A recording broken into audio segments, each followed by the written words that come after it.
கர்த்தர் நல்லவர். கர்த்தர் கர்த்தர் நல்லவர். கர்த்தர் நல்லவர். இந்த புதிய உடன்படிக்கையில் கர்த்தர் நல்லவர் என்று சொல்வதை விட என் தகப்பன் நல்லவர். எப்போதுமே நீங்கள் எப்படி பார்க்கணும்னா, அவர் என் தகப்பன், நான் அவருடைய பிள்ளை. இந்த உறவு மாறுமா? இந்த உறவு மாறவே செய்யாது. பழைய உடன்படிக்கையில் அவர் தன்னை தேவனாய் வெளிப்படுத்தினார். ஆனால் புது உடன்படிக்கையில் நம்முடைய தகப்பனாய் வெளிப்படுத்தி. இன்னைக்கு எத்தனை பேர் அவரை நாம் தகப்பனாய் அறிந்திருக்கோம்? அவர் தகப்பன், நாமெல்லாம் அவருடைய பிள்ளைகள். அப்போ நாம் அவருடைய பிள்ளைகள் அப்படின்னு வரும்போது நாம் சகோதரர் அல்லது சகோதரிகள். ஆறாவது நேரத்தில் சொன்னான், நாம் தேவனுடைய குடும்பத்தில், பரலோக குடும்பத்தில் நாம் பிறந்திருக்கிறோம். இது ஒரு பிறப்பு. இது ஒரு பிறப்பு. இது சபையில் சேர்வதல்ல, இது ஒரு பிறப்பு. ஆவியினால் பிறந்தவன் அப்படின்னு சொல்லி வேதம் நமக்கு அதை சொல்லுகிறது. எனவே பிரியமானவர்களே, நாம் எதை விளங்கிக் கொள்ள வேண்டும் என்றால், நாம் ஒரு மதத்தில் அல்ல, அல்லது ஒரு ஞாயிறு ஆராதனையில் அல்ல, நாம் எங்கே வந்திருக்கிறோம்? தேவனுடைய குடும்பத்தில் வந்திருக்கிறோம். தேவனுடைய குடும்பத்தில் வந்திருக்கிறோம். இதை நம்ம நல்லா விளங்கிக் கொள்ள வேண்டும். நாம் தேவனுடைய குடும்பத்தில் வந்திருக்கிறோம். சொல்லுங்க பாப்பா, தேவனுடைய குடும்பம், ஃபேமிலி. இன்னைக்கு நிறைய பார்த்தீங்கன்னா, பஸ் ஸ்டாண்டில் பார்த்தீங்கன்னா நிறைய பேர் அனாதையாக இருப்பாங்க. பார்த்தீங்களா? அவங்க சாப்பிடுவாங்க, வேண்டியதை சாப்பிடுவாங்க, அங்கே படுத்துக்குவாங்க, அவங்களும் உயிர் வாழ்கிறாங்க. ஆனால் அவங்களுக்கு என்ன கிடையாது? என்ன கிடையாது? குடும்பம் கிடையாது. ஒரு குடும்பம் என்பது ஒரு தகப்பன், ஒரு தாய், பிள்ளைகள், இப்படிப்பட்ட ஒரு குடும்பம். இன்னைக்கு நிறைய குடும்பங்களில் தகப்பனும் தாயும் பிள்ளைகளுமாய் வாழ்கிறார்கள். ஆனால் எப்படி வாழலை? குடும்பமாய் வாழலை. அங்கே ஒரு ஐக்கியம் இல்லை, அங்கே அன்பில்லை. கணவன் மனைவி கிடைக்கல, என்ன இல்லை? ஐக்கியம் இல்லை, அன்பு இல்லை. பெற்றோர் பிள்ளைகள் இடத்துல அன்பு இல்லை. ஆனால் என்ன வாழ்கிறாங்க? வாழ்ந்துட்டு இருக்காங்க. அப்படி இல்லை பிரியமானவர்களே. நாம் தேவனுடைய குடும்பத்தில் இணைந்திருக்கிறோம் என்றால், ஒரு அன்பின் ஐக்கியத்தில் நாம் என்ன செய்திருக்கிறோம்? இணைத்திருக்கிறோம். இப்போ நாம் வந்திருக்கிறோம்னா, நாமும் அப்படி அன்புள்ளவர்களாய் இணைக்கப்பட வேண்டும் என்பதுதான் தேவனுடைய விருப்பமாக இருக்கிறது. நாம் ஏதோ வந்து ஆராதிச்சுட்டு அப்படி போகிறோம் அப்படிங்கிறதல்ல. தேவனுடைய குடும்பத்தில் நாம் என்ன செய்யப்பட்டிருக்கிறோம்? இணைக்கப்பட்டிருக்கிறோம். இது நமக்கு தேவன் நமக்கு அப்படித்தான், அப்படிப்பட்ட ஒரு சபையைத்தான் இந்த பூமியிலே அவர் கட்ட விரும்புகிறார். நாம் பார்ப்போம். தேவனை குறித்து தேவன் எப்படிப்பட்டவராய் இருக்கிறார் என்பதை நாம் அறிந்தால் மட்டும்தான் பிரியமானவர்களே, இந்த பூமியில் நாம் மகிழ்ச்சியாய் சந்தோஷமாய் வாழ முடியும். நாம் பார்ப்போம். யோவான் சுவிசேஷம் 17ஆம் அதிகாரத்தில் இயேசு ஜெபித்தார். அவருடைய ஜெபம், அவருடைய பாரம், இயேசுனுடைய பாரம் எப்படி இருந்தது என்று நாம் பார்க்கிறோம். யோவான் 17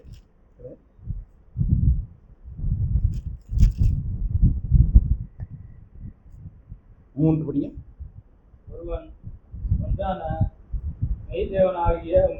ஒன்றான மெய் தேவனாகிய உம்மையும் அவரை அறிவதே நித்திய. எத்தனை பேர் நம்ம அவரை அறிந்திருக்கிறோம்? ஒன்றான மெய் தேவனாகிய உம்மையும் நீர் அனுப்பினவராகிய இயேசு கிறிஸ்துவையும் அறிவதே நித்திய ஜீவன். அப்படியானால் இதை இயேசு என்ன செய்யறாருன்னா ஜெபிக்கிறார். இது அவருடைய ஜெபம். யோவான் 17ஆம் அதிகாரத்தில் முதல் வசனத்துல பார்த்தீங்கன்னா,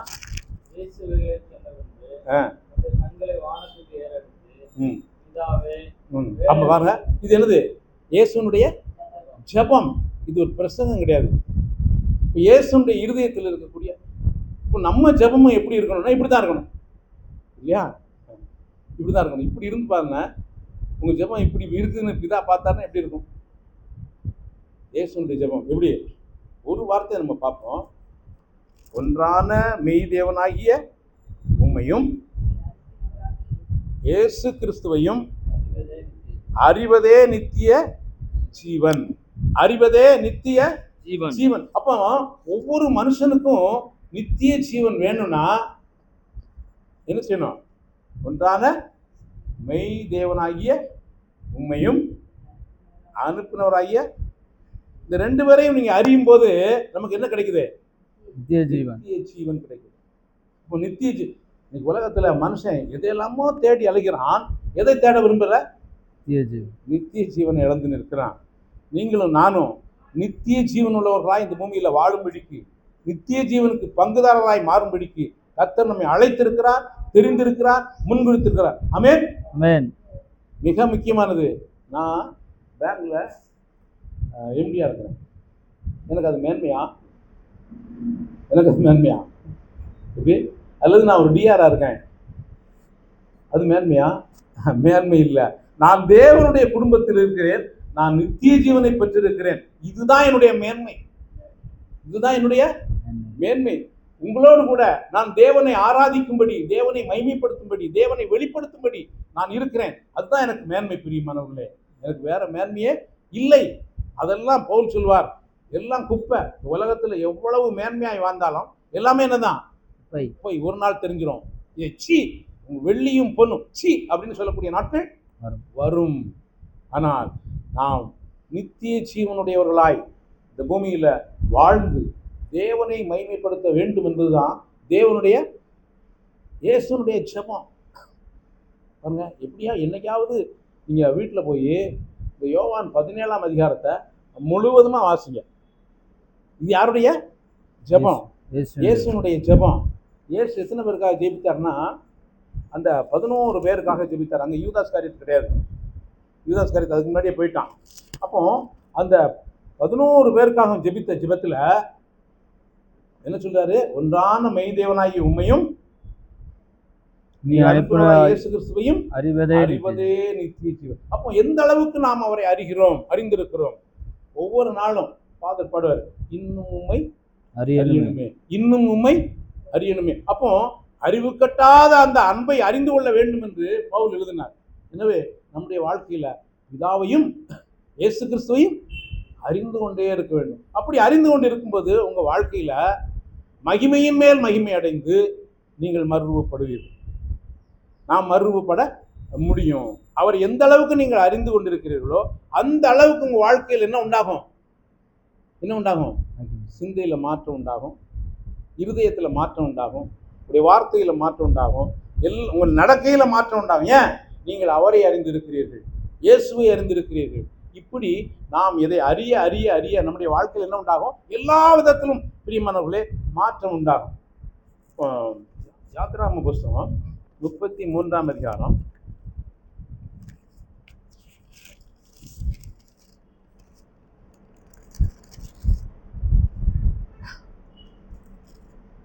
11 படிங்க. ஒருவன் தன் சிநேகிதனோடு பேசுவது போல கர்த்தர் மோசேயோட முகமுகமாய் பேசினார். அல்லேலூயா, அல்லேலூயா. பாருங்க, இவ்வளவு பெரிய ஒரு ஸ்லாக்கியம். மோசேயோட கர்த்தர் எப்படி பேசினாரா? முகமுகமாய். எப்படி? ஒரு சிநேகிதன்ட்ட பேசுனது போல பேசினாராம். அங்க ஒரு மனுஷன்ட்ட கர்த்தர் எப்படி பேசுறாரு? இது சாம்பிள் தான், இது எக்ஸாம்பிள் தான். இதே மாதிரி உங்கள்கிட்டையும் என்கிட்டயும் கர்த்தர் பேச முடியும். மோசேட்ட பேசின கர்த்தர் உங்களோடும் என்னோடும் முகமுகமாய் பேச முடியும். சரியா? அவன் பாளையத்துக்கு திரும்பினான். நூனின் குமாரனாகிய யோசுவா என்னும் அவனுடைய பணிவிடைக்காரனாகிய வாலிபன் ஆசரிப்பு கூடாரத்தை விட்டு பிரியாதிருந்தான். இப்போ இது அந்த சத்தியம் யாரு? இந்த மேட்டர் யாருக்கும் தெரியும்? யாருக்கு தெரியும்? யாருக்கு தெரியும்? யோசுவாவுக்கும் தெரியும். பிரியமானவர்களே, அப்போ கர்த்தர் முகமுகமாய் பேசுகிறவர் என்பதை யார் அறிந்திருந்தா? யோசுவாவும் அறிந்து. இப்போ யோசுவாட்ட கர்த்தர் பேசினதா இல்லையா? பேசினார். அப்போ யோசுவாட்ட பேசினாரு, மோசேட்ட பேசினாரு. கர்த்தர் உங்களோட என்ன செய்வாரு? பேசுவார். என்னோடும் பேசுகிற தேவன். எப்போதும் அவர் பேசுகிற தேவன். எப்போதாவது அவதல்ல, அவர் எப்போதும் நம்மோடு பேசு. ஆனால் நாம் தான் அவருடைய சத்தத்தை கேட்பதில்லை, கவனத்தை செய்து பார்க்கறது இல்லை. எனவே இப்படி அவர் நம்மோடு பேசுகிற தேவன் பார்க்கிறோம். மோசே சொல்றான், அடுத்து 18ஆம் வசனம் படிங்க. அப்பொழுது அவன், ஆ. உம்முடைய மகிமையை எனக்கு காண்பித்தருளும் என்றான். என்ன கேட்குறான்? மகிமை உம்முடைய மகிமையை எனக்கு காண்பித்தருளும். காண்பித்தருளும். உம்முடைய மகிமையை எனக்கு காண்பித்தருளும். மோசே கேட்ட மத்தியிலா அவன் முகமுகமாய் பேசுறது மாத்திரம் இல்லை, இப்படி நாம் தேவனிடத்தில் ஏதாவது கேட்கிறோம். நீங்கள் ஏதாவது கேளுங்க, எதை வேணாலும் கேளுங்க, எதை கேட்கக்கூடாதுன்னு சொல்ல மாட்டேன், நீங்கள் எதை வேணாலும் கேளுங்க, அவர் உங்களோட என்ன செய்வார்? பேசுவார். ஒன்று சரிம்பாரு, இல்லாட்ட ஏதாவது ஒரு பதில் சொல்லுவார். பாருங்க, அடுத்த வருஷம் பாருங்க. அதற்கு அவர், என்னுடைய தயையை எல்லாம், அவன் என்னத்து கேட்டான்? மகிமையை காட்டும்னா இவர் என்ன சொல்றாரு? தயைனாரு. அப்போ இப்போ இப்போ என்ன தெரியல இவனுக்கு? இவன் எதையோ ஒன்று எதிர்பார்க்கிறான். அவர் எதை கொடுக்க விரும்புகிறார்? தயை. தேவன் எப்படி இருக்கிறார்? ஆங்கில வேதாகமத்தில் அது ரொம்ப குட்னஸ் இருக்கு. இப்படி குட்னஸ் அந்த ஆங்கில வேதாகமம் இருந்ததுன்னா அந்த 19வது வசனத்தை நீ படித்து பார்த்தீங்கன்னா அவ்வளவு அருமையா இருக்கிறது. என்னுடைய தயையெல்லாம் நான் உனக்கு முன்பாக கடந்து போக பண்ணி என் தயையெல்லாம். அப்ப ஆண்டவர் எப்படிப்பட்டவர் சொல்லுங்கப்பா? தயை உள்ளவர். இப்படி இஸ்ரவேல் ஜனங்கள் பார்த்தாங்களா? தேவனை இப்படி பார்த்தாங்களா? இன்னைக்கு ஜனங்கள் தேவனை எப்படி பார்க்கிறார்கள்? அதான் தேவனை அறிகிற அறிவு, தேவனை பிதாவை அறிகிற அறிவு. தயை உள்ளவர் எல்லாம் நான் உனக்கு முன்பாக கடந்து போக பண்ணி. எல்லாருக்கும் முன்பாக அல்ல, அவர் தயையுள்ள தேவன். இத்தனை பேர் அதை அறிந்திருக்கிறோம். அவர் என் கர்த்தர் எப்படிப்பட்டவர்? தயை உள்ளவர். தயவையெல்லாம் நான் உனக்கு முன்பாக கடந்து போக பண்ணி கர்த்தருடைய நாமத்தை உனக்கு முன்பாக கூறுவேன். எவன் மேல் கிருபையா இருக்க சித்தமா இருப்பேனோ, ஆமா, அவன் மேல் கிருபையா இருப்பேன். எவன் மேல் இரக்கமா இருக்க சித்தமா இருப்பேனோ, அவன் மேல் இரக்கமா இருப்பேன் என்று சொல்லி வரும். போதும். இப்போ பாருங்க, இப்போ நமக்கு என்ன தேவை? எவன் மேல் இரக்கமாய், எவன் மேல் கிருபையாய், எவன் மேல் தயையாய். இந்த மூன்று நாம பெற்றிருந்தோம்னா நம்ம வாழ்க்கை எப்படி இருக்கும்? இந்த மூன்றையும் நாம் அனுபவித்தோமானால், இந்த மூன்றையும் நாம் ருசிப்போமானால், டெய்லி இடைவிடாமல் இதிலே நம்முடைய பிரயாணம் இருக்கணும், டிராவல் இருக்கணும். இப்படி இருக்குமானால் நம்முடைய வாழ்க்கை எப்படி இருக்கும் சொல்லுங்க பாப்பா?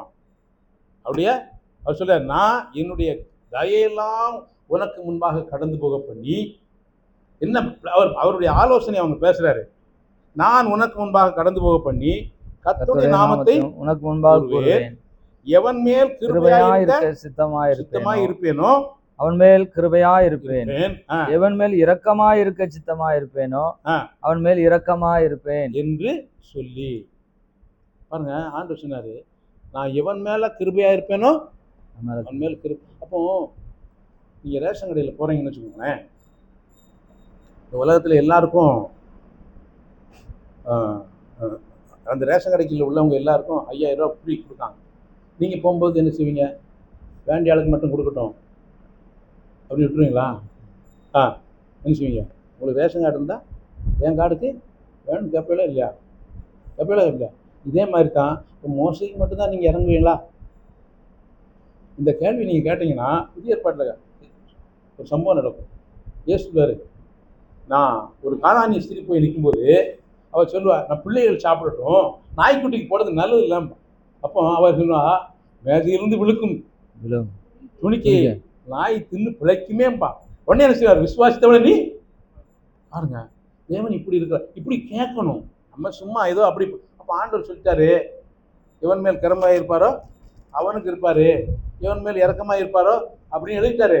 அப்போ அவர் மேலே இறக்கமாக இருந்தா இருக்கட்டும், இல்லாட்ட போட்டோம். நீங்கள் அவட்டே போகலன்னா அவருடைய தயையும் அவருடைய கிருபையும் அவருடைய இறக்கத்தையும் நீங்கள் பெறாமலே போயிட முடியும் இந்த பூமியை விட்டு. எனவே பிரியமானவர்களே, புதிய ஏற்பட்டதான் சொன்னாரு, நியாயப்பிரமாணமும் தீர்க்க தரிசனமும் யோவான் வரைக்கும் வழங்கி வந்தது, யாவரும் பலவந்தமாயதில் பிரவேசிக்கிறார்கள். எனவே நீங்கள் பலவந்தமாய் அவரிடத்துல போய் ஆண்டவருடைய தயையையும் ஆண்டவருடைய கிருபையையும் ஆண்டவருடைய இரக்கத்தையும் தனியாய் பெற்றுக்கொள்ள வேண்டும். எப்படி பெற்றுக்கொள்ளணும்? இப்போ இங்க யாரெல்லாம் இருக்கா? மோசையும் தேவன் தான், இதே மாதிரி நீங்களும் தேவன் தான். இப்படி தனியாய் தேவ சமூகத்தில் இருக்கணும். நம்ம கூடி வர்றது நல்லது, கூடி வருவது ஞாயிற்றுக்கிழமை கூடி வர்றோம் அல்லது இடைநாள்கள் கூடி வர்றோம், நல்லது. ஆனால் தனியாய் நீங்களும் தேவனும் எப்படி மோசையும் தேவனும் எப்படி தனியாய் இடைப்பட்டார்களோ, இதே போல நீங்களும் தேவனும் சந்திக்கிற ஒரு இடம் உண்டு, நீங்களும் தேவனும் உறவாடுகிற ஒரு நேரம் உண்டு. இதை நம்முடைய வாழ்க்கையில அனுபவிக்க வேண்டும். உலகத்தில் எவ்வளவு செல்வத்தையும் எவ்வளவு மகிமையும் அனுபவிக்கலாம், அதெல்லாம் உங்களுக்கு பிரயோஜனப்படாது. ஆனால் இந்த மோசையை போல அவருடைய சமூகத்தில் அவருடைய தயையை அவருடைய கிருபையை நாம் அனுபவிக்க வேண்டும். அடுத்து இப்போ என்ன சொல்றாரு? கர்த்தருடைய நாமத்தை உனக்கு முன்பாக கூறுவேன். இப்போ 34ஆம் அதிகாரம் 5-6 மணியா? கர்த்தர் ஒரு மேகத்தில் இறங்கி அங்கே அவன் அருகே நின்று கர்த்தருடைய நாமத்தை கூறினார். சொன்ன செஞ்சாரா இல்லையா? கர்த்தருடைய நாமத்தை கூறினார். அவன் உன்னை கேட்டான், கேட்க போய் தான் செய்கிறார். நல்லா கவனிங்க, எப்போதுமே நீங்க கர்த்தர்ட்ட உன்னை கேட்கும்போது அவர் செய்வார். நீங்கள் கேட்க வேண்டும் அப்படிங்கும்போது அவருக்கு ஒரு சந்தோஷம். நீங்க கேட்கும்போது கொடுத்தா தான் அவருக்கு சந்தோஷம். நீங்க கொடுத்துக்கிட்டே இருந்தாருன்னா உங்களுக்கு அதனுடைய வேல்யூ தெரியாது. சரியா? நீங்க பிள்ளைகள் கொடுத்துக்கிட்டே இருங்க, அது வேல்யூ தெரியாது. கேட்கும்போது கொடுங்க, அதுக்கு வேல்யூ தெரியும். இது மாதிரி அவன் கேட்டான். அவன் என்ன கேட்டான்? உமது மகிமையை எனக்கு காண்பித்தரணும்னு ஒன்று கேட்டு போய் இப்போ அவர் இன்னொன்னு கொடுக்குறாரு. நம்ம கேட்கறதை விட அவர் மேலானதை தருகிறவர். இதுதான் நாம கேட்கறதை விட மேலானதை தருகிறவர். அடுத்து கர்த்தர் அவனுக்கு முன்பாக கடந்து போகிற போது அவர் கர்த்தர் இரக்கமும் கிருபையும் நீடிய சாந்தமும் மகாதயையும் சத்தியமும் உள்ள தேவன். அல்லேலூயா. தேவன் எப்படிப்பட்டவர்? கிருபை, இரக்கமும் கிருபையும் நீடிய சாந்தமும் மகாதயையும் சத்தியம் உள்ள தேவன். இப்படி ஒரு மனுஷனை பார்க்க முடியுமா இந்த உலகத்துல? தேவன் இப்படிப்பட்டவர்னு தெரிஞ்சா எல்லாரும் அவர்கிட்ட என்ன செஞ்சிடலாம்? அவன் மகிமையை கேட்டான், கேரக்டரை சொன்னார். இவன் ஒன்ன கேட்கிறான், அவர் ஒன்று கொடுக்குறாரு. ஒரு கணவன் மனைவி வாழ்றாங்க. அந்த அந்த கணவனுக்கு என்னவெல்லாம் இருக்கு, என்ன ஆசையெல்லாம் இருக்கு அப்படின்னு தெரிஞ்சு கல்யாணம் பண்ணி போறா ஒரு பொண்ணு. ஆனால் இன்னொரு பொண்ணு அவருடைய கேரக்டர் தெரிஞ்சு கல்யாணம் பண்ணி போறான். 2 பேர்ல யார் சந்தோஷமா இருப்பான்? இதே மாதிரி நீங்க அவருடைய கேரக்டர் புரிஞ்சுக்கிட்டீங்கன்னா நீங்க எப்போதும் எப்படி இருக்கலாம்? சந்தோஷமா இருக்கலாம். அவருடைய மகிமையெல்லாம் அவளுக்கு தானே இல்லையா? அவருடைய மகிமையெல்லாம் அவளுக்கு தான். நீங்க பார்த்தீங்கன்னா தெரியும், நம்ம முதல்வர் எங்கே போனாலும் மனைவி போகும். முதல்வர் பக்கத்தில் யார் இருப்பா? மந்திரிலாம் அடுத்தான். உண்மையா இல்லையாங்க? இதே மாதிரி தான் அவருடைய கேரக்டர் புரிஞ்சுட்டுன்னா அவர் பக்கத்தில் எப்போதும் இருக்கலாம். அல்லேலூயா. இப்படி நீங்கள் வாழ வேண்டும் இந்த பூமியில. அதுதான் அவருடைய விருப்பம். அவருடைய மகிமை அல்ல, அவருடைய கேரக்டர். இன்றைக்கு உங்க கேரக்டரும் அவருடைய கேரக்டர் போல இருக்கணும். எப்படி? அவருடைய கேரக்டர் போல நம்முடைய கேரக்டரும் இருக்கணும். இது அவருடைய மகிமையின் மேல் மகிமை அடைந்து நாம் மறுரூபப்படுகிறோம். அந்த குமாரனுடைய சாயலுக்கு ஒப்பாய் நாம் மாறுகிறோம். இதுதான் தேவனுடைய கேரக்டர். திரும்ப படிங்க. கர்த்தர் அவனுக்கு முன்பாக கடந்து போகிற போது அவர் கர்த்தர் இரக்கமும் கிருபையும் நீடிய சாந்தமும் மகாதயையும் சத்தியம் உள்ள தேவன். இப்படி அறிந்தவங்க அறிந்தாங்க. தேவனை இப்படி அறிந்திருந்தார்களா?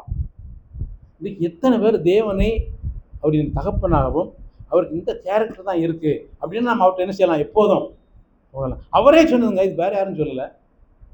அவரே சொன்னது. இவன் ஒன்று கேட்டான், அவருடைய மகிமையை கேட்டான். ஆனால் இவர் என்ன சொன்னாரு? அவருடைய கேரக்டர். இப்போ அவருடைய கேரக்டர் தான் இந்த பூமியில வெளிப்படுத்து. அவருடைய வல்லமையெல்லாம் இருக்கு, ஆனால் அவருடைய கேரக்டர் காணுமே, சபையில காணுமே. இருக்கா? அந்த கேரக்டர்லாம் சபையில் இருக்கா? இதைத்தான் அவர் காண்பிக்க விரும்புகிறார்.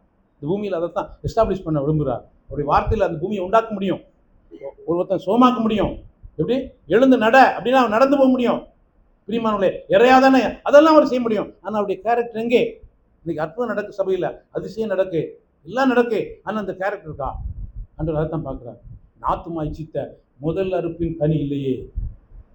நாத்துமா இச்சித்த முதல் அறுப்பின் கனி இந்த கேரக்டர். இது தேவனுடைய சாயல், இதுதான் தேவனுடைய கேரக்டர். இதை நாம் நம்மிடத்தில் தேவன் கொடுக்க விரும்புகிறார். நம்மிடத்தில் தேவன் கொடுக்க விரும்புகிறார். நம்மிடத்திலிருந்து அதை வெளிப்பட விரும்புகிறார். அப்போ அந்த பிதா அப்படி இருப்பான்னா குமாரனும் அப்படித்தான் இருப்பாரு.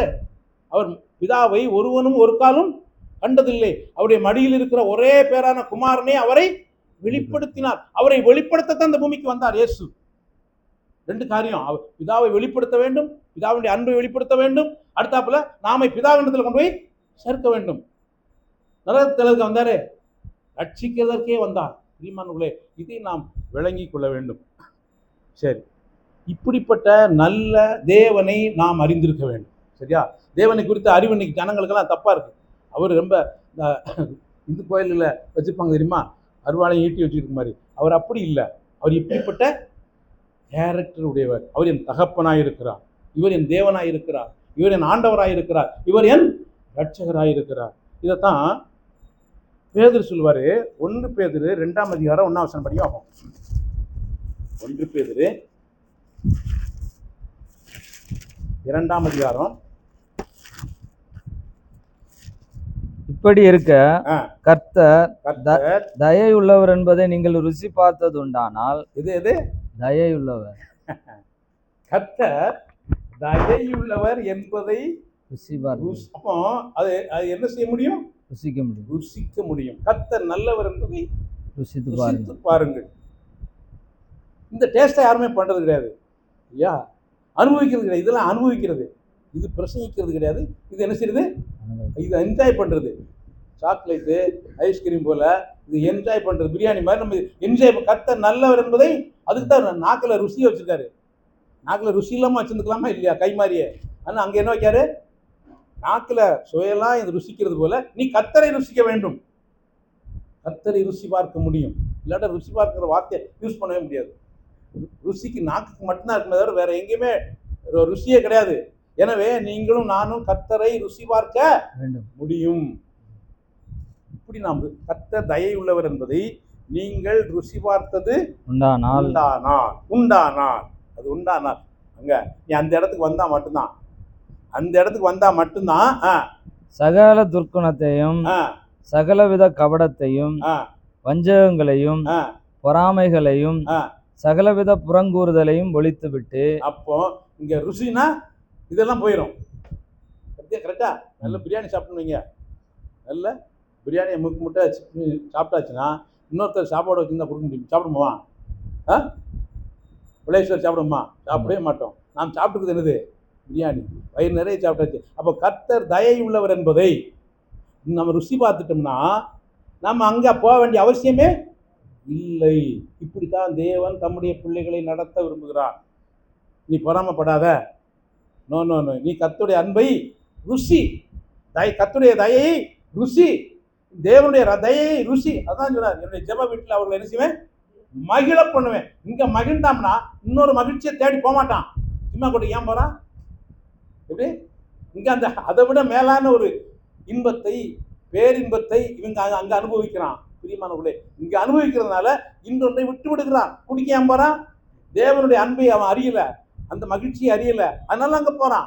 நீ இதை அனுபவிச்சா நீ அங்க போக வேண்டிய அவசியமே இல்லை. இப்படித்தான் தேவன் நம்மை நடத்த விரும்புகிறான். ஒழித்து விட்டு அடுத்து நீங்கள் வளரும்படி நீங்கள் வளரும்படி. அதுக்கு அடுத்து என்ன செய்ய வேண்டியிருக்கு?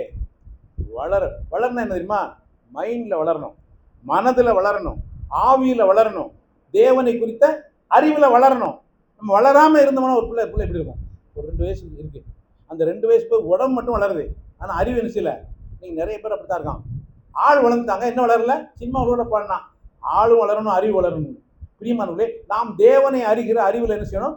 வளரணும். அதான் இயேசு ஜெபம்னால ஒன்றான மெய்தேவனாய் என்னையும் இயேசு கிறிஸ்துவையும் அறிவதே நித்திய ஜீவன். இப்போ வளரும்படி புதிதாய் பிறந்த குழந்தைகளைப் போல, எப்படி போல? குழந்தைகள் புதிதாய் பிறந்த குழந்தைகளைப் போல திருவசனமாகிய களங்கமில்லாத ஞானப்பாலின் மேல் வாஞ்சியாயிருங்கள். இதன் மேல் வாஞ்சியாயிருங்க. களங்கம் இல்லாத திருவசனமாகிய ஞானப்பால். இது ஞானம் நிறைந்த பால். பிரசங்கத்தை சொல்லல, வேத வசனத்தை சொல்லுது. நிறைய பேர் பிரசங்கத்தான் கட்டளிதாங்க, எங்க வர்றது கிடையாது, ஞானப்பால் வர்றது கிடையாது. இந்த ஞானப்பால் உள்ள போயிட்டுனா என்ன வரும்? ஞானப்பால் உள்ளவனா என்ன வரும்? ஞானம் வரும். ஞானப்பால் உள்ளவனா ஞானம் வரும். பிரியமானவர்களே, எனவே திருவசனமாகிய களங்கம் இல்லாத ஞானப்பாலின் மேல் வாஞ்சி. எத்தனை பேருக்கு வாஞ்சி? வேதத்தை எடுத்தாலே போர் அடிக்கா, இல்லைன்னா தூக்கம் வருதா இல்லையா? வேதத்தை எடுத்தாலே வேதத்தை படிச்சா ஒருத்தர் சொன்னாரு, தூக்கம் வரலையா? பைபிள் எடுத்து படி, என்ன வரும்? தூக்கம் வரும். தூக்கம் வர்றதுக்காக பைபிள் படிக்கிறவங்க உண்டு. ஆனா நீ களங்கம் இல்லாத ஞானப்பால். நீங்க நிறைய பேர் யாராவது நம்மளை பேசிட்டாங்கன்னா, யாராவது இன்சல்ட் பண்ணிட்டாங்கன்னா, நம்ம என்ன நினைக்கிறோம், அதை போட்டுக்கிட்டு அதையே வசிக்கிட்டு இருக்கோம். எப்படி பதில் கொடுக்க, அல்லது ஏன் இப்படி பேசணும் இது. ஆனால் நம்ம எங்கே வரணும்? இன்னொன்றுங்க, உங்கள் பிரச்சனை இருக்கா, டாக்டர் அதை சொல்கிறாரு, நீங்கள் எங்கே வரணும்? இங்கே வந்துடணும். இது என்ன சொல்லுது, இது எப்படி சொல்லுது, இங்கே வரணும். இங்கே வந்தேன்னா உனக்கு அங்கே கரெக்ட் ஆயிரும், எல்லா பிரச்சனையும் தீர்ந்துடும். எல்லா பிரச்சனையும், என் பிரச்சனையை தீர்வுனே மட்டும் சொல்ல வேண்டாம், அவர் தீர்த்துடுவார். அவர் ஏற்கனவே தீர்ப்பு வச்சு தான் அவனுக்கு பிரச்சனையாக இருப்பார். தெரியுமா உங்களுக்கு? உலகத்தில் எல்லாவனும் பிரச்சனை வந்த பிறகு தீர்வு கலைவான். ஆனால் அவர் தீர்வு வச்சுட்டு தான் பிரச்சனையை ரைஸ் பண்ணார். தெரியுமா உங்களுக்கு? ஆபிரகாம் பலியிட சொல்லும்போது ஆட்டுக்குட்டி என்ன பண்ணிட்டாரு, ஆயத்தம் பண்ணிட்டு தான் இவனை பலியிட சொன்னார். தவிர இவனை பலியிட சொல்லிட்டு ரெடி பண்ணிட்டலாம் இல்லையில. தெரியுமானவர்களே, கல்யாண வீட்டில் திராட்சரசம் குறைபட்டு போச்சு, அவன் தடப்படான்னா. ஆனால் இவர் நினைஞ்சாரு, ஏற்கனவே தெரியும், ஏற்கனவே தெரியும். கல்யாண வீட்டில் போய் தண்ணியை போய் திராட்சரசம் அப்போ அவருக்கு ஏற்கனவே தெரியும். அவர் எதையுமே குறித்து கவலைப்படுகிறவரே அல்ல. லாசர் செத்து போனா அவர் உயிரோடு எழுப்புறோம்னு அவருக்கு தெரியும். பேதுரு மறுதலிப்பாங்குது அவனுக்கு தெரியும். 3ஆம் நாள் உயிர்த்தெழுவேன் என்பது அவருக்கு தெரியும். எனவே இப்படிப்பட்ட தேவனை நாம் அறிந்திருக்க வேண்டும். அப்படின்னா நாம் பிரச்சனையை பார்த்து நினைச்ச மாட்டோம், கலங்க மாட்டோம். பிரச்சனையை பார்த்து சோர்வடைய மாட்டோம். பிரச்சனை வரும்போது பிரச்சனை இப்படித்தான் முடியும்னு நமக்கு தெரியும். புரியுதா உங்களுக்கு? பிரச்சனை இப்படித்தான் முடியும்னு தெரியுமே தவிர, ஆண்டவரே இது எப்படி முடிக்க போகிறீர் அப்படி கிடையாது. அப்படி இடத்துல நம்மளை வைக்க விரும்பல. அப்படி அதான் பவுல் சொன்னான். அதாவது என்ன சேதனம், கப்பல் சேதமே ஆனா ஒரு சேதம் உங்களுக்கு என்ன செய்யாது, வராது. ஒரு முடிவு கூட விழாதுன்னா. அப்போ அவனுக்கு முடிவு தெரியுது பார்த்தீங்களா? கடைசியில் என்ன சொன்னான், நல்ல போராட்டம் போராடினேன் ஓட்டத்தை. அப்போ முடிவு தெரியுது. அப்போ கிறிஸ்தவ வாழ்க்கை எப்படிப்பட்ட வாழ்க்கை? பயந்து இல்லை, தெரியாமல் இல்லை. இதுதான், இது தேவனை அறிகிற அறிவினால் ஒன்றான மெய்தேவனாய் உம்மையும் குமாரனை இயேசு கிறிஸ்துவை அறிவதே. இப்படி நாம் ஒவ்வொரு நாளும் நாம் அவரை அறிய வேண்டும், அறிய வேண்டும். இது ஒரு ஐக்கியத்தில் இருக்கிறது. எப்படி மோசையும் தேவனும், பேதுருவும் சீசர்களும், இயேசுவும் சீசர்களும் எப்படி இருந்தாங்களோ அப்படி ஒன்றாய் அவரோடு இந்த பூமியில் நம்ம டிராவல் பண்ணும்போது, பிரியமானவர்களே, நாம் எந்த சூழ்நிலையிலையும் நாம் மகிழ்ச்சியாக இருக்கிறோம். சொல்லப்போனால் எல்லா சூழ்நிலையும் மகிழ்ச்சியாக இருக்கும்படிக்கே தேவன் எல்லா சூழ்நிலையும் அனுமதிக்கிறார். எத்தனை பேருக்கு புரிஞ்சுது? எல்லா சூழ்நிலையிலையும் நீ மகிழ்ச்சியாக இருப்பதை இந்த உலகம் பார்ப்பதற்கும்படிக்கே உனக்கு நெருக்கடி வரும். உங்களுக்கு நெருக்கடி வரலாம். ஏன் தெரியுமா? இந்த நெருக்கடியில் நீங்கள் எப்படி இருப்பீங்க? அந்த நெருக்கடியிலையும் சந்தோஷமாக இருப்பீங்க. இதை இந்த உலகம் பார்க்கணும். சார் இவ்வளவு நெருக்கடி வந்தாலும் எப்படி இருக்கான்? அப்போ ஏன் அப்படின்னு பார்க்கணும். அதுக்கு தான் உங்களை என்னை ரட்சித்து இந்த பூமியில் வச்சிருக்காரு. இல்லாட்ட பரலோகம் கொண்டு இருப்பாரு. எனவே சூழ்நிலைகளை பார்த்து பயப்படுவதற்கல்ல, சூழ்நிலைகளில் நீங்கள் மகிழ்ச்சியாக இருப்பதை பார்த்து இந்த உலகம் தேவனை அறிந்து கொள்ள வேண்டும். இவன்கிட்ட தேவன் இருக்கிறார், இவன்கிட்ட கர்த்தர் இருக்கிறார். ஒரு இடத்துக்கு போயிருந்தேன், நானும் என் மனைவியும் தான் போயிருந்தோம். அப்போ இந்த வீட்டில் உள்ள ஒரு சகோதரி சொன்னாங்க, மாமா, என் மருமகா, மாமா உங்கள் கூட கர்த்தர் இருக்கான்னு நீங்கள் சொல்லவே வேண்டாம் மாமா. இது எல்லாருக்குமே தெரியும். என் தங்கச்சி மகா, உங்கள் கூட கர்த்தர் இருக்கிறார் என்பதை நீங்கள் சொல்லி எங்களுக்கு தெரிய வேண்டாம் அப்படின்னு. இப்படி தேவன் நம்மை நடத்த விரும்புகிறார். எனவே தான் நாம் தேவனை அறிகிற அறிவில், இது இண்டிவிஜுவல், இது தனி. இது கணவன் மனைவிக்கு சொல்லிக் கொடுக்க முடியாது, அல்லது பெற்றோர் பிள்ளைகளுக்கு சொல்ல முடியாது. ஒவ்வொருவரும் தனித்தனியாய் நாம் அறிய வேண்டும். எனவே இதற்கு ஏன் என்ன செஞ்சிருக்கா தெரியுமா? யோவான் 17:20 படியா? யோவான் 17:20.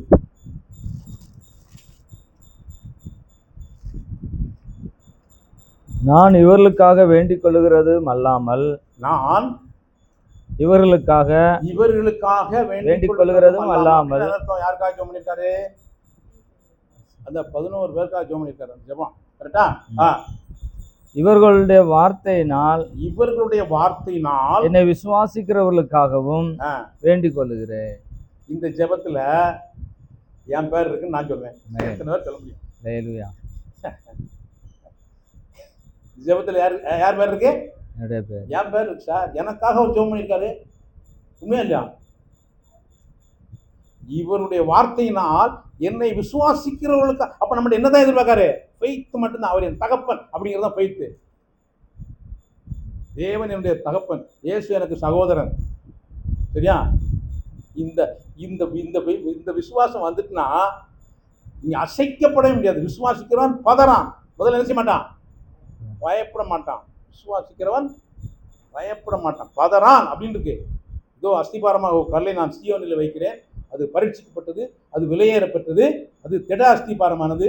விசுவாசிக்கிறவன் பதறான். விசுவாசிக்கிறது தான் கஷ்டம், அதுதான் கஷ்டம். அதுதான் மறுபடி பிறக்கிறது, அதுதான் மறுபடி பிறக்கிறது. அவரை ஏற்றுக்கொண்டவர்கள் எத்தனை பேர்களோ அத்தனை பேர்களும் தேவனுடைய பிள்ளைகளாவே பிறந்துடுறான் சார். அவருடைய பார்வையிலும் பிறந்துட்டான். அவ்வளோதான் முடிஞ்சு வச்சு. ஒரு பெரிய ஐஸ்வர்யம் இருக்கான், நீங்கள் பார்த்துருப்பீங்க. பெரிய ஐஸ்வர்யம் அடையலாம் ஒரு சம்பவம் நடந்து அப்படியே ஏகப்பட்ட பிஸ்னஸ், கோடிக்கணக்கான மனது. பிள்ளை இருக்குது, எப்படி இருக்கு? பிள்ளை இல்லை, எப்படின்னு இருக்கும்? அந்த தம்பிக்கு 10 பிள்ளைகள், 6 பிள்ளைகள். அப்போ தம்பி என்ன நினைச்சிருப்பான்? எல்லாம் நமக்கு தான். திடீர்னு 15 வருஷம் கழிச்சு ஒரு பிள்ளை பிறந்தது. சொத்துலாம் இருக்கே புரிஞ்சு வச்சா? இப்படித்தாங்க நீங்க பிறந்துட்டீங்கன்னா உங்களுக்கு தான் எல்லாம். அவர் ஏற்றுக்கொண்டவர் எத்தனை பேரோ அத்தனை பேரும் பூமியை அவனுக்காக தானே உண்டாக்குனாரு. ஆதாம் தான் புத்தி கொடுத்தான். பிரியமானவர்களே, இன்றைக்கு அவர் சிலுவையில் மீட்டு கொடுத்துட்டாரு, மீட்டு முடிச்சுட்டாரு. அறியாம இருக்கு. அவர் என் அப்பான்னு நீ போயிட்டுனா எல்லாம் உனக்கு வந்துடும். நீ கடவுளேன்னு சுற்றி அலையிற. நீ அங்கேருந்து வந்த மாதிரி எங்கேயும் சுற்றி அலையிற. அவரின் தகப்பன், நான் அவருடைய பிள்ளையா. நாம் ஆபிரகாம் ஈசாக்கை போல வாக்கு தத்துவத்து பிள்ளைகளாக இருக்கணும். நாம் இஸ்மவேல் கிடையாது, ஏத்தூராளின் பிள்ளைகளும் கிடையாது. நான் யாரு? ஈசாக்கை போல வாக்கு தத்துவ பிள்ளைகளாக இருக்கிறோம் அப்படின்னு பவுல் கலாத்தியர்களுக்கு எழுதுகிறார். எனவே இந்த இடத்துல நீங்கள் இருக்கும்போது நீங்கள் பயப்படவே வேண்டாம், பதஷ்டமடைய வேண்டாம், கலங்கவே வேண்டாம். எப்பொழுதும் தைரியமாகவே இருக்கலாம். எப்பொழுதும் தைரியமாகவே. பவுல் எழுதினாரு, உங்களுக்கு நான் இதை தைரியமாக எழுதினேன் அப்படின்னாரு. இதை தைரியமாக எழுதணும்னு சொல்லலாம்ல, தைரியமாக அந்த வார்த்தையை கேட்கிறார். அப்போ எவ்வளவு பெரிய ஒரு வார்த்தையை பவுல் எழுதியிருக்கிறார். எனவே பிரியமானவர்களே, இயேசு எனக்காக ஜெபித்திருக்கிறார். ஒரு சம்பவத்தை சொல்லி நான் முடிக்க விரும்புகிறேன். கிட்டத்தட்ட ஒரு 35 வருஷத்துக்கு முன்னாடி எங்கள் அக்காவுக்கு ஒரு இன்டர்வியூ வந்துச்சு. இன்டர்வியூ வந்தவுடனே சென்னையில் இன்டர்வியூ. உடனே இன்டர்வியூக்கு இவங்க போகிறாங்க. அப்போ மினிஸ்டர், அப்போ என்ன ஆட்சி நடக்குன்னு சொன்னால் கவர்னர் ஆட்சி நடக்கும். கவர்னர் ஆட்சியில் போஸ்டிங் போடுறாங்க, கம்ப்யூட்டரு ஆப்ரேட்டர் அப்படின்னு போஸ்ட் க்ரியேட் பண்ணி போடுறாங்க. அப்போ எங்கள் அத்தா வந்து எம்பி கூட, அவர் மினிஸ்டர் கூட, அவர் மினிஸ்டர் இருந்தார் அருணாச்சலம். அப்போ அவர் கூட இருந்தார். இப்போ கூட இருக்கும்போது இன்டர்வியூ வந்தோடனே நேராக அப்புறம் போய் பார்த்தோன்னா அவர் பச்சைமேட்டு லெட்டர் பேர் எழுதினார்.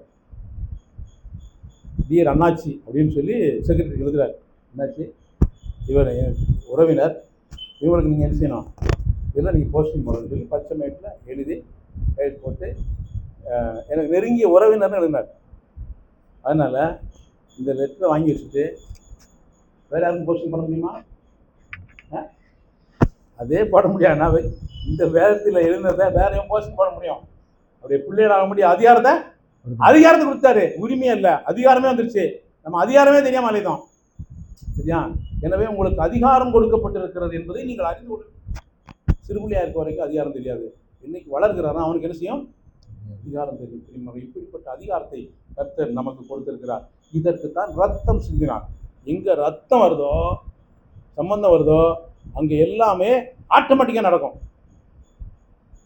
ரத்தம் எங்கே வருதோ, ரத்த சம்பந்தம் வருதோ, அதாவது தகப்பன், தாய், பிள்ளை, இந்த உறவை நீதிமன்றமே என்ன செய்ய முடியாது.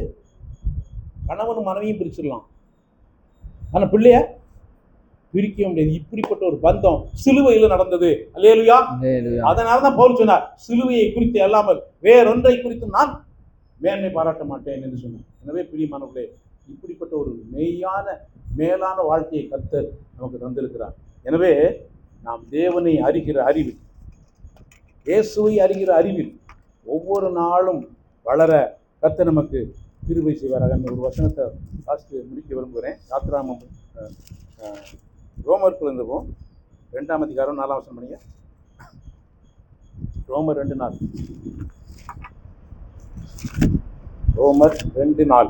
அல்லது தேவதயவு ம். நீ குணப்படும்படி ஆ. உன்னை ஏவுகிறது என்று அறியாமல். அப்போ நம்ம குணப்படுவதே இதுதான், தேவதயவு. தேவதாவே தான். ஹல்லேலூயா. அல்லேலூயா. அவருடைய கோபம் அல்ல, அவருடைய தயவு தான் உன்னை குணப்படும்படி ஏவி கொண்டிருக்கிறது. அவருடைய கோபம் ஒரு நாள் உன்னை குணப்படும்படியாவாது. எனவே கர்த்தர் தயையுள்ளவர் என்பதை நீ ருசி பார்த்தது உண்டானார் அப்படின்னு பேதுரு எழுதினாரு இங்க. அப்போ அவன் தயவுள்ளவன் ருசிக்கல, ருசிச்சிருந்தாம அவனே நினைஞ்சிருவான், மாறிடுவான். சரியா? இப்போ தேவ தயவு உன்னை குணப்படும்படி ஏவுகிறது. அப்போ அவருடைய தயவு இல்லை, அதை தான் பேசினாரு மோசேக்கு. ஆண்டவர் சொன்னார் மோசேட்ட, என்னுடைய தயெல்லாம் உனக்கு முன்பாக கடந்து போகப்படும். அப்போ அவருடைய தயவை நாம் கண்டிருப்போமானால் நம்முடைய வாழ்க்கையில் மிகுந்த ஆசீர்வாதம். அவருடைய தயவு வந்து யார் மனுஷனுடைய தயவு தன்னால் வந்துருங்க, எல்லா இடத்துலையும் வந்துடும். இயேசு பற்றி சொல்லும்போது அப்படி இருக்குது, தேவனுடைய கிருபையிலும் மனுஷனுடைய தயவிலும் அதிகமாய் விருத்தி அடைந்தார். எனவே இப்படிப்பட்ட வாழ்க்கை கர்த்தர் நமக்கு ஆயத்தம் பண்ணி வைத்திருக்கிறார். இதெல்லாம் ரெடிமேடு, சும்மா இனிமேல் அவர் தரப்போகிறதே இல்லைங்க, எல்லாம் முடிச்சிட்டாரு. இப்படிப்பட்ட தேவனை நாம் தகப்பனாய் பெற்றிருக்கிறோம். யாரை பெற்றிருக்கிறோம்? தகப்பனாய் பெற்று இந்த ரிலேஷன்ஷிப் நாம் இருக்கணும்னு சொன்னால் இதை நாம் மற்றவங்களுக்கு என்ன செய்யணும்? பாஸ் பண்ணணும். என்ன செய்யணும்? பாஸ் பண்ணணும். இது விருத்தி. இது விருத்தி எப்படின்னு தெரியுமா? இது உறவில் விருத்தி. என்ன விருத்தி? இது தேவனோடு கொண்டு இருக்கிற இந்த உறவில் விருத்தி. இப்படி வாழ்ந்தோம்னா பிரியமானவர்களே, நம்ம இந்த உலகத்துக்கு தேவன் நம்மை காண்பித்தார். என் பிள்ளை, ஏன் பிள்ளை, என்னுடைய சந்ததி அப்படிதான் விவசாயம் 53 பார்க்குறோம். அவருடைய சந்ததியை வாழ, அவருடைய தயை ஒவ்வொரு நாளும் அனுபவித்து வாழ கர்த்தர் நமக்கு இறக்கம் வர்றாரு. ஆமென். இப்பொழுது கண்டினியூ பண்ணுவாங்க.